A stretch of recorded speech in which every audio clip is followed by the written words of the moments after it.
Hey guys, this is Beyond the Boundary with me, Rati Mehra, present by Fryzit Media. And today we have a great person with us, a multi-talented personality.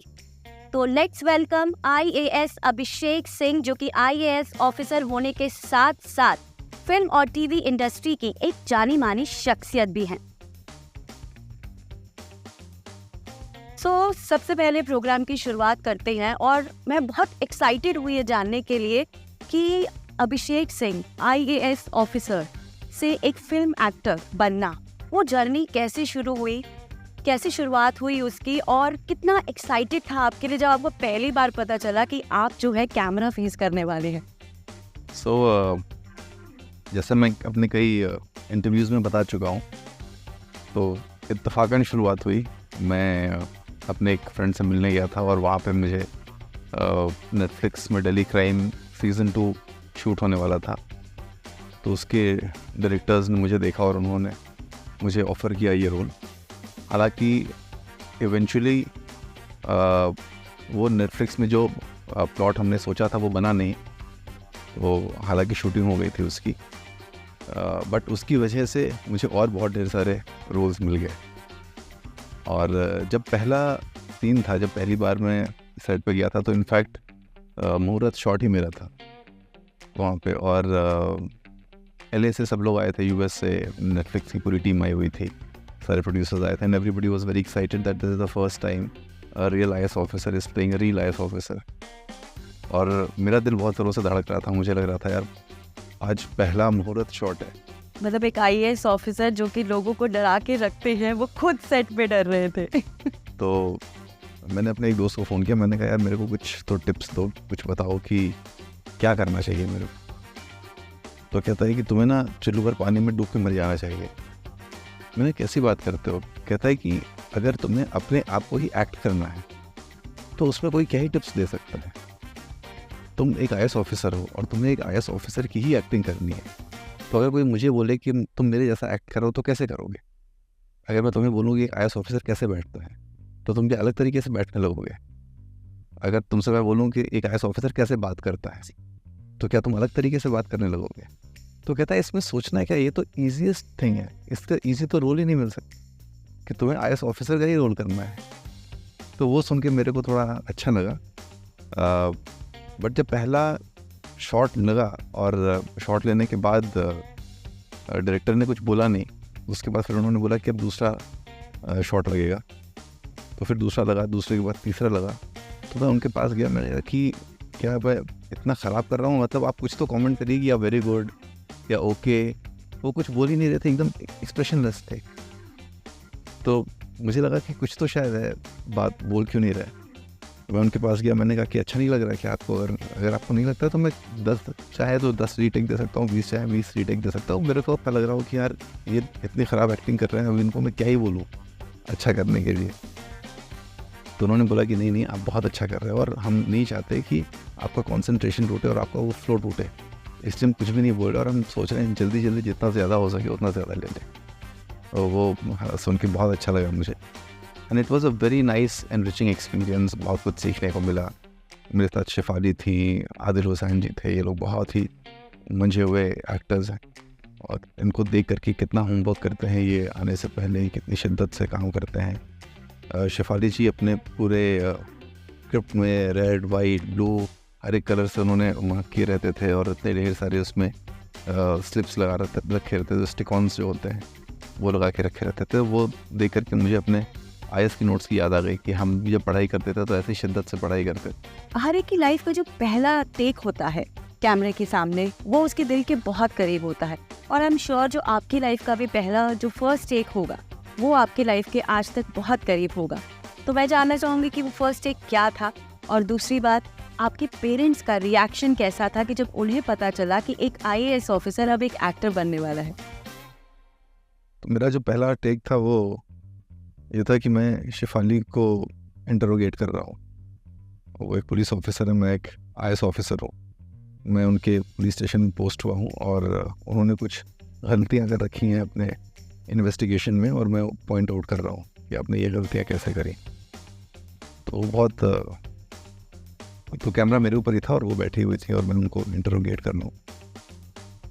तो वो जब हमने जब शुरू किया ना तो इतना नेचुरल हो गया, और कई ऐसे जेस्चर्स थे जो मैंने किए और जो स्क्रिप्ट में नहीं थे, और मुझे ऐसे लगा कि जैसे उस बीच में कोई एंटर करता है, एक सबॉर्डिनेट एंटर करता है तो वो मेरे को नमस्ते करता है, और मैं चूँकि इनसे इंटरोगेट कर रहा हूँ तो मैं उसको सिर्फ हाथ से इशारा कर देता हूँ बैठ जाने को, जबकि स्क्रिप्ट में लिखा था कि वो कहते हैं कि हम बैठ जाओ। बिल्कुल। तो वापस आते हैं कैमरा और एक्शन पर, और ये बताइए कि जब आप अपने एक्टिंग वाले मोड में होते हैं तो मुझे लगता है कि जिस तरह से आपने अभी एक्सपीरियंस शेयर किया है, तो आप अपने IAS ऑफिसर के भी मोड में इजीली चले जाते हैं या फिर उस टाइम एक्टर ही बने रहते हैं? मुझे लगता है हमें जो भी करना चाहिए, हम जिस भी फील्ड में काम कर रहे हैं उसको पूरी सिंसियरिटी के साथ करना चाहिए, और जो भी डायरेक्टर कहते हैं हमारे, मैं उन्हीं की बात सुनता हूँ, और एक स्टूडेंट की जैसे मैं कोशिश करता हूँ कि कितना कुछ नया सीख सकूँ। हमने सुना आपकी एक ब्रेकअप स्टोरी है, तो क्या यही रीज़न है आपका IAS ऑफिसर बनने का? सी मोटिवेट मैं ये कहूँगा कि उसने मेरे अंदर मेरे को फोकस दे दिया, मुझे गोल दे दिया और मुझे इस तरफ को प्रेरित किया, और ये मेरा एक्सपेरिमेंट था क्योंकि मैं उस दौर से निकलना चाह रहा था, मुझे कुछ समझ नहीं आ रहा था कैसे निकलूँ। मुझे किसी ने सजेस्ट किया कि आप ना, हम हमेशा क्या कोशिश करते हैं, अगर आप डिप्रेशन में रहते हो या आप सैड रहते हो तो आप कोशिश करते हैं कि वो नेगेटिव फीलिंग आपके दिमाग में ना आए, नहीं। लेकिन आप कभी ये नहीं कोशिश करते कि मैं ना अपनी किसी पॉजिटिव तरफ को अपना दिमाग लगाऊं। Very true. वो हम कभी सोच नहीं पाते, और अगर आप कोशिश भी करते हो तो लगता है ये हो नहीं पाता। मैंने सोचा कि मैं ऐसा करके कोशिश करता हूँ कि मैं पॉजिटिव तरफ को अपना दिमाग लगाता हूँ, तो धीरे धीरे शायद वो नेगेटिव इमोशन ही खत्म हो जाए। ग्रेट। तो ये मैंने कोशिश करी, और बहुत मुश्किल होता है क्योंकि डिप्रेशन से निकलने के लिए ना पढ़ाई करना मुझे लगता है बहुत अच्छा है। आप खेलो कूदो कुछ और करो तो फिजिकल एक्टिविटी जब, तो माइंड थोड़ा सा डाइवर्ट हो जाता है। बट अगर आप 100% मेंटल एक्टिविटी में उतरते हैं तो बहुत मुश्किल हो जाता है। बट अच्छा है जो it was very challenging, but it give me a lot of confidence because I was able to do it. तो मुझे बहुत अच्छा लगता है, मुझे लगता है कि अगर और भी कोई चैलेंज आएगा तो ज़िंदगी में तो मैं ओवरकम कर। तो अगर 2 लाइनें बोलूं कि ठुकरा के मेरा प्यार मेरा इंतकाम देखेगी, तो ये इंतकाम तो नहीं है? मुझे लगता है इंतकाम तो हमें लेना ही नहीं चाहिए कभी भी किसी से। एक गालिब का शेर है कि कुछ तो मजबूरियाँ रही होंगी, कुछ तो मजबूरियाँ रही होंगी, यूँ ही कोई बेवफा नहीं। अगर आपने सच में किसी को प्यार किया है और अगर आपका दिल सच में बहुत जेन्युइन था किसी के लिए, तो वो आपको स्ट्रेंथ देता है उसको माफ़ करने का, ट्रू, ना कि उससे बदला लेने का या उससे लड़ाई करने का। जी। और उसी में हमें अपनी जीत देखनी चाहिए, जो हमारी आप उसको विक्ट्री कह लो या जो भी कह लो, वो उसी में होनी चाहिए कि हम कितने साफ मन से इस दौर से गुजर करके बाहर आ गए। बिल्कुल। और कहते हैं ना कि प्यार में ताकत होती है, और वो प्यार जो आज आपके साथ है, वो प्यार जो कभी ना कभी आपका एक बेस्ट फ्रेंड था आपका, आपकी वाइफ, उन्होंने किस तरह से आपको सपोर्ट किया? उन्होंने सपोर्ट किया क्या, वो तो आज तक करती हैं, और मुझे बहुत डिसिप्लिन में भी वही रखती हैं। हर वक्त की कब उठे, कब सोए, कब खाना खाया, कब पानी पिया, कितना काम किया तुमने आज। Okay. He is very focused. कई चीज़ें होती हैं जो मुझे अपनी सर्विस से रिलेटेड, अपने एक्टिंग करियर से रिलेटेड या अपने सोशल एंटरप्रेन्योरशिप में भी जो मैं करता रहता हूँ। तो एक्टिंग करियर में भी वो आपको हेल्प करती हैं? मेरी एक्टिंग बिल्कुल अच्छी नहीं है। वो इन सेट पे आती है तो मैं और ज़्यादा कॉन्शियस हो जाते हैं। अच्छा, apart from the film industry, अगर हम बात करते हैं आपके IAS के करियर की, तो हमने सुना है कि एक फोटो पोस्ट करने पर सोशल मीडिया पे आपको सस्पेंड कर दिया गया था। वो क्या स्टोरी है? वो स्टोरी है कि मैं गया था गुजरात। ओके। मैंने ज्वाइन किया, ज्वाइन करने के बाद मैंने अपने सारे कॉन्स्टिट्यूएंसी का इंस्पेक्शन किया, वहाँ पे सब लोगों से मिला, और मिलने के बाद जब वापस आया बहुत ढेर सारे लोग थे वहाँ पे। उन्होंने बोला कि सर हमें आपके साथ फ़ोटो खिंचानी, हमने आपके ऑफ कोर्स। ये सब तो फ़ोटो खिंचा देते हैं। तो सब लोगों ने फोटोग्राफ खींचा नहीं। उनमें से किसी एक बंदे ने कहा कि सर आप भी खड़े हुई है आपकी, हम अपनी गाड़ी के साथ, तो जो हमारा ड्राइवर था उसने बोला कि सर आप हमारी गाड़ी के साथ एक फोटोग्राफ खींचा नहीं, आप चले जाएंगे कर। मैंने कहा ठीक है, मैंने उसके साथ एक फ़ोटोग्राफ खिंचा ली गाड़ी के साथ, और फिर उसके बाद एक फ़ोटोग्राफ खिंचाई जो मेरे स्टाफ थे वहाँ पे जो मुझे मिले हुए थे उनके साथ। ओके। तो मैंने वो फोटोग्राफ शेयर कर दी और वो फोटोग्राफ कुछ लोगों को नहीं पसंद आई। आपके और आपकी वाइफ का एक इनिशिएटिव है सिग्मा, जो कि आपने बच्चों के लिए शुरू किया है। इस इनिशिएटिव के बारे में हमें बताइए, इसके पीछे एम क्या था, वजह क्या थी इसकी शुरुआत करने में?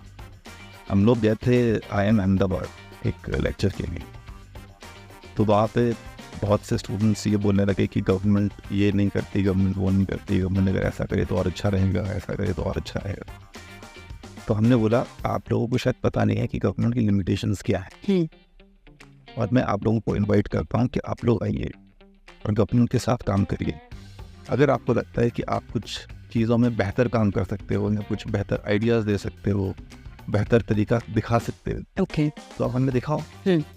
यहाँ बैठ के क्रिटिसाइज करने से तो कुछ नहीं होगा, राइट। तो उसमें से कई लोगों ने वॉलंटियर किया और आगे बढ़कर किया है। तो हमने एक प्लेटफॉर्म बनाया स्टिग्मा, जिसका फुल फॉर्म है students for involved governance and mutual action.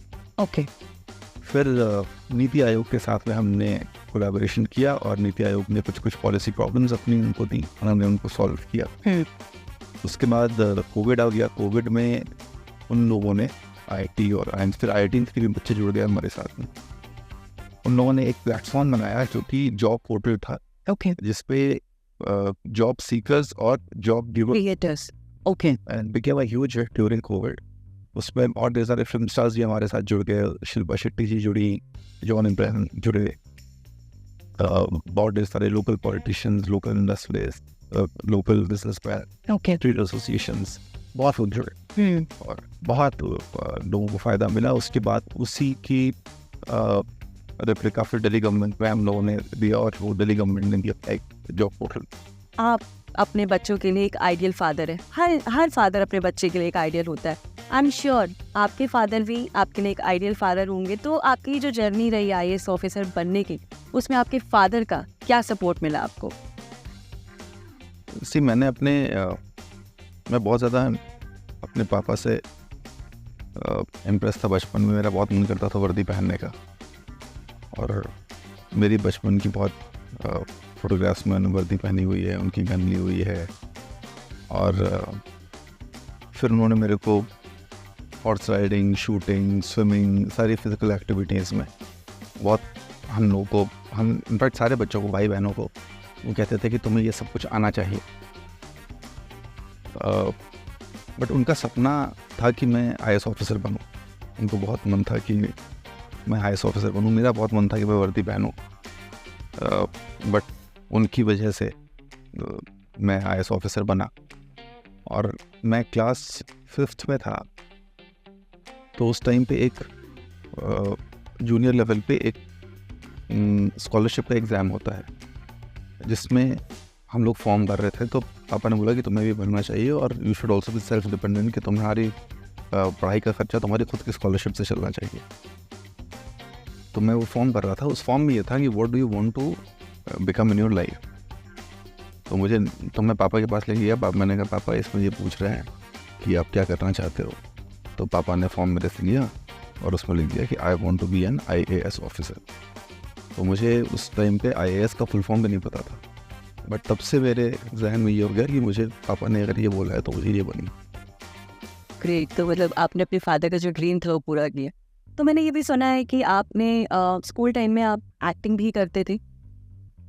वो मेरा ड्रीम था और मुझे बहुत अच्छा लगता था एक्टिंग करना। जैसा कि मैंने आपको बताया, मैं बहुत ढेर सारे एक्स्ट्रा करिकुलर एक्टिविटीज़ में पार्टिसिपेट करता था, तो acting being one of them.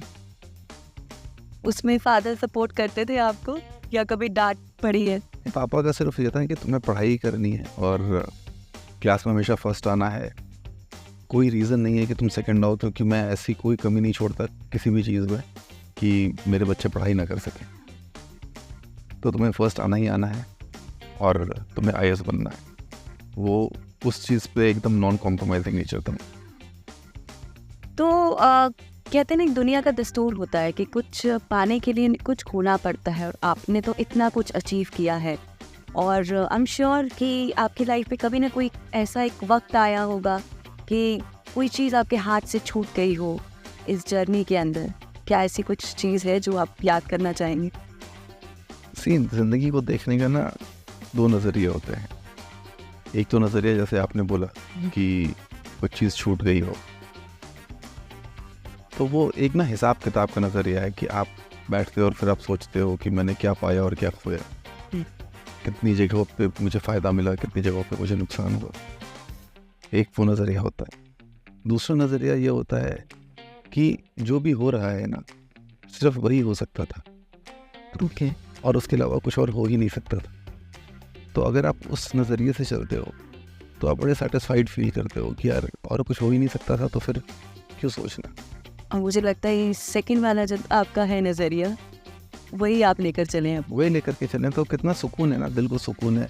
सोचना ही नहीं कि क्या हो सकता था, क्या मिल सकता था जो छूट गया, क्योंकि एक्चुअली आप ना उस नोशन में जीते हो कि ये हो सकता था, अगर मैंने ये नहीं किया होता तो शायद मैं ये और बेहतर कर लेता। ये कमी है। एक कमी रह जाती है इकोनॉमिक्स में। एक इसी चीज़ को कहते हैं अपॉर्चुनिटी कॉस्ट, कि अगर आप ये नहीं कर रहे होते तो इसी वक्त में इसी टैलेंट के साथ आप अगर ये कर रहे होते तो कितना फ़ायदा मिलता। तो अगर आपने यहाँ पे लेट से 100 यूनिट्स का फ़ायदा कमाया, और अगर आप यहाँ पे यही काम कर रहे होते तो आप 200 यूनिट्स का फ़ायदा कमा रहे होते, तो आपको टोटल 100 यूनिट्स का नुकसान है, जबकि आपने यहाँ पे भी 100 यूनिट्स का फ़ायदा कमाया हुआ है। तो वो कमा करके भी आपको नुकसान है। तो जो बंदा ऐसे सोचेगा वो 100 यूनिट्स का फ़ायदा तो ले रहा है, तो भी उस नुकसान में जी रहा है कि उसको 100 यूनिट्स का भी नुकसान होगा। बट जो बेचारा एकदम नाइवली सोचेगा, वो कहेगा मेरे को तो 100 का फ़ायदा हुआ है, मैं मस्ती करता हूँ इसमें। एग्जैक्टली। तो जो थॉट आपने बताया, तो मुझे नहीं लगता कि आपने कभी एक्टिंग के बारे में सोचा हो, क्योंकि आप जब फ्लो के साथ जा रहे हो तो जो आ रहा है ठीक है। तो एक्टिंग की तरफ कैसे आपको मतलब एक रोल मिला, वो हमें बताइए। वो जैसा मैंने आपको बताया कि पहला मेरी शुरुआत हुई डेली क्राइम से, फिर उसके बाद मुझे एक टी सीरीज़ एक गाना शूट करने वाला था। उसमें जो डायरेक्टर थे उसके, उन्होंने जो एमडी है टी सीरीज़ के भूषण जी, उनको मेरी फ़ोटोग्राफ दिखाई। मेरी फ़ोटोग्राफ आई थी, मीडिया में काफ़ी ये न्यूज़ सर्कुलेट होने लगी कि एक real life IAS officer real life role play कर रहा है। तो बहुत लोग इस चीज़ को लेके क्यूरियस थे कि ऐसा कैसे हो रहा है। तो मेरी एक फ़ोटोग्राफ छपी थी, उसको लेकर के वो डायरेक्टर गया उनके पास, बोले कि सर मुझे इनको लेना है, ये आजकल काफ़ी पॉपुलर है, तो इनको लेते हैं गाने में। तो कहते हैं ये तो मेरे दोस्त ही एक्टिंग करते हैं। कहते हैं हाँ। फिर उन्होंने मुझे फ़ोन किया, बोले अरे बॉस आप एक्टिंग करने लगे। मैंने कहा ऐसे ही थोड़ा बहुत कोशिश कर रहा हूँ। तो बोले आप म्यूज़िक वीडियो करोगे? मैंने कहा मुझे डांस तो आता नहीं है, तो मुझे नहीं पता मैं कैसे कर पाऊँगा। बोलते नहीं डांस का नहीं, परफॉर्मेंस का है। तो मैंने कहा परफॉर्मेंस का तो कर लेंगे। और फिर उन्होंने जो रोल मुझे दिया वो भी मेरी ज़िंदगी से ऐसा ही मिलता जुलता था, जो आप अभी ब्रेकअप की स्टोरी पूछ रहे थे। तो वो मुझे किरदार बहुत पसंद आया। और पहला मेरा म्यूज़िक वीडियो था, बहुत शिद्दत से उन्होंने शूट किया। दिल तोड़ के हंसती हूँ मेरा, वफाएं मेरी याद करोगी। बिल्कुल, उसे बिल्कुल आपने उसी तरह का ही, मुझे लगता है एक रियल जो स्टोरी थी उसे रील के अंदर कन्वर्ट किया गया है। हाँ, मुझे ऐसा लगा कि जैसे मेरे लिए उन्होंने किरदार लिखा हो। तो अब अगर आपके आगे फ्यूचर प्रोस्पेक्ट की बात करें, तो आगे फ्यूचर में आप एज एन एक्टर अपने आप को कहाँ देखते हैं? क्या सोच है अब आपकी आगे? अब मैं ऐसे रोल्स करना चाहता हूँ जिससे ना कुछ मैं मैसेज दे सकूँ, या मुझे भी कुछ उससे फील हो कि मैंने कुछ किया है। तो ऐसे कुछ रोल्स हैं। एक अभी मैंने पहली फिल्म करी है जिसमें जो कुणाल कोहली जी डायरेक्ट कर रहे हैं, जिसमें मैं हूँ, अनन्या बिरला हैं, बॉबी देओल हैं, राहुल बोस हैं। बहुत अच्छी, वो पॉलिटिकल सिस्टम को के बारे में काफ़ी अच्छी इंसाइट देती है वो फिल्म। उसके बाद एक दूसरी फिल्म है जो कि मेडिकल सिस्टम के बारे में है, and it's a crime thriller, और वो कर रहा हूँ। तो ऐसे ही कुछ मीनिंगफुल रोल्स, मीनिंगफुल सब्जेक्ट्स, वैसे मैं कोशिश कर। कि जो लाइफ है बहुत ही दिलचस्प रही है। जैसे आपके फादर ने आपको बोला कि सिर्फ पढ़ना है और कुछ नहीं सोचे, इस तरह से और भी बच्चे हैं, लेकिन आपको मौका मिला और आप मीडिया इंडस्ट्री में आए, तो आप बाकी लोगों को क्या मैसेज देना चाहते हैं जो ये सिर्फ समझते हैं कि ना सिर्फ पढ़ के एक ओहदा हासिल करना ही इम्पोर्टेंट होता है, अपनी जो दिली ख्वाहिशें होती हैं जो आप करना चाहते हो और वो भी ज़रूरी है लाइफ में, जैसे आपने अपनी पूरी की। मैं तो हमेशा कहता हूँ कि ज़िंदगी ना दिल से जीनी चाहिए। जितनी बार भी मैं इंटरव्यू देता हूँ मैं एक लाइन ज़रूर बोलता हूँ कि दिल ऐसा होना चाहिए जैसे रईस बाप की बिगड़ी हुई औलाद, और दिमाग ऐसा होना चाहिए जैसे एक ताकतवर और रईस बाप जो अपने बच्चे को कुछ भी करने से ना रोके। तो हम ज़्यादातर अपने दिल को क्यों रोकते हैं? क्योंकि दिमाग हमारा कहता है कि जो आप सोच रहे हो, जो आप चाह रहे हो, पता नहीं हो पाएगा कि नहीं, पता नहीं तुम कर सकते हो या नहीं कर सकते। तो चूंकि आपका दिमाग कमज़ोर है तो आप दिल के ऊपर जुल्म करते हो, और जब आप दिल के ऊपर जुल्म करते हो तो आप एक घुटी घुटी से ज़िंदगी जीते हो। तो अगर आपको अच्छी, खुश, फ्री ज़िंदगी जीनी है तो अपने दिमाग को मजबूत बनाना, इसमें दिल का प्रॉब्लम नहीं है। तो लोग क्या करते हैं, अपने दिल को समझाने लगते हैं कि अरे भाई प्लीज़ इतना मत, हाँ ये मत करो। हाँ, तो अगर अच्छी ज़िंदगी जीनी है, बड़ी ज़िंदगी जीनी है तो बड़ा सोचो, अपने दिमाग को मजबूत बनाओ, अपने ऊपर काम करो, अपने अंदर काबिलियत लेकर के आओ, अपने आप को और ताकतवर बनाओ, ताकि आप जहाँ पे भी बैठो आपको वो कॉन्फिडेंस रहे कि यार ठीक है, अगर मेरा ये मन किया तो कल को मैं ये कर लूँ। और ज़िंदगी ना एक प्रोफेशन से नहीं डिफाइन होनी चाहिए। मुझे हमेशा लगता है कि जनरली हम क्या कहते हैं कि भाई आप कौन है, मैं जी डॉक्टर हूँ, आप कौन है जी मैं इंजीनियर हूँ, आप कौन है जी मैं बिजनेसमैन हूँ। आपको लगता है कि आप सिर्फ एक फील्ड में ही काम कर सकते हैं, और वो इसलिए हमें ऐसा लगता है कि आज से पहले ज़्यादातर लोगों ने एक ही फील्ड में काम किया। हम सभी की लाइफ में कोई ना कोई कहानियाँ, किस्से होते हैं। जब हम उन्हें याद करते हैं तो कभी कभी हमें प्यार आता है, कभी कभी हम डर जाते हैं, या कभी कभी हम हंसते हैं और कभी कभी हम इमोशनल हो जाते हैं। तो आई एम श्योर आपकी भी लाइफ में कुछ ऐसे कहानी, किस्से होंगे जिसके बारे में जब आप सोचते होंगे तो ऐसे कौन से इमोशंस हैं जो आपके सामने आते हैं? डरने का तो थोड़ा बहुत डर का एक किस्सा है। एक यूपी में एक डिस्ट्रिक्ट है बांदा करके, जहाँ मेरी वाइफ अभी ज़िलाधिकारी हैं, डिस्ट्रिक्ट मजिस्ट्रेट है। वहाँ मेरे पापा बहुत पहले पोस्टेड थे, और वहाँ पे एक करवी करके जगह है बांदा के अंदर। तो वहाँ एक ददुआ करके उस टाइम पे एक डकैत कहते थे उसको, वो था, क्रिमिनल था। तो वो क्या करता था कि बहुत वहाँ के जितने भी प्रोमिनेंट बिजनेसमैन हैं उनको उठा लेता था और उनसे एक्सटॉर्शन करता था, और अगर वो पैसे नहीं देते थे तो मार देता था उनको। तो जब पापा पोस्टेड हुए तो वहाँ पे उस टाइम पे भी उसने किसी को ऐसे ही उठा लिया। तो पापा ने उसके बंदे को उठा लिया, और उन्होंने बोला कि अगर तुम उसको नहीं छोड़ोगे तो मैं इसको नहीं छोड़ूंगा। उसके बाद फाइनली उसने उसको छोड़ा, बट इसको बंदे को पुलिस ने काफ़ी टॉर्चर किया। तो उसने पापा को लेटर लिखा था कि तुमने मेरे आदमी को इतना टॉर्चर किया है और तुमको मैं ज़िंदा नहीं छोड़ूंगा, और तुम्हारे बच्चों को, तुम्हारे पत्नी और बच्चे जहाँ पे भी रहते हैं उनको मैं ढूंढ करके मार दूंगा। और हम लोग उस टाइम पे प्रतापगढ़ एक डिस्ट्रिक्ट है, वहाँ पे रहते थे। हम लोग पापा के साथ नहीं रहते थे, और पापा का चूँकि बीच में ट्रांसफ़र हो गया था, हम लोग का स्कूल चल रहा था, तो हम लोग का स्कूल अभी ख़त्म होने को था, तो इसलिए हम लोग अलग से, मम्मी, हम और मेरी बहन, मेरा भाई, हम सब लोग वहाँ रहते थे। वो लेटर मैंने पढ़ा तो मुझे लगा यार कि ये ऐसा क्या सच में हो सकता है। फिर मैंने पापा से पूछा, पापा ने बोला अरे कोई बात नहीं है, ऐसा हो रहता है। फिर बट मेरे पापा के स्टाफ ने बोला कि नहीं भैया ये तो बहुत ख़तरनाक इंसान है, और अगर ये जो कहता है वो ज़रूर करता है। फिर पापा ने हम लोगों की थोड़ी सिक्योरिटी भी बढ़ा दी। हमारी बहन को पिकनिक जाना था, वो भी मना कर दिया कि आप जा नहीं सकते। हम लोग सिर्फ स्कूल से घर जाते थे, घर से स्कूल आते थे, और कहीं खेलने नहीं जा सकते थे बाहर, क्योंकि सबको डर था कि कुछ ना कुछ हो सकता है। और रात में मुझे हमेशा, और पापा ने मम्मी को ये बात नहीं बताई कि ऐसा ऐसा है, बट मुझे पता थी ये बात कि क्यों ऐसा हो रहा है।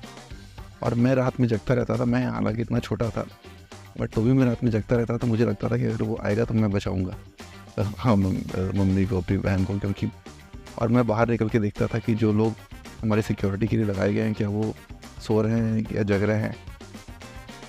तो और फिर जब तक उसका एनकाउंटर नहीं हो गया फाइनली उसके लोगों का और बाकी लोगों का, तब तक ये डर हमारे अंदर रहा। तो उस टाइम आप बच्चे थे और वो किस्से आज भी आपको याद है। तो आई एम श्योर जब आज बच्चे जो होते हैं वो हर वक्त रात को जब सोते हैं तो कहते हैं कि हमें कुछ कहानियाँ सुनाओ। तो क्या क्या कहानियाँ हैं ऐसी जो आप अपने बच्चों को सुनाना पसंद करते हैं?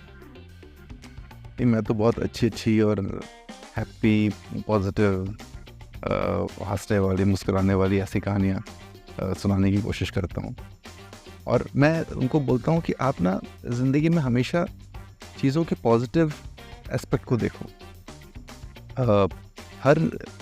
मैं कहता हूँ कि कभी ना आज तक मुझे ज़िंदगी में मेरा कभी कोई ख़राब दिन नहीं गया, कोई मुझे ख़राब इंसान नहीं मिला, कभी कोई ऐसा वक्त नहीं आया जब मैं कहूँ कि यार मेरा बुरा वक्त चल रहा है।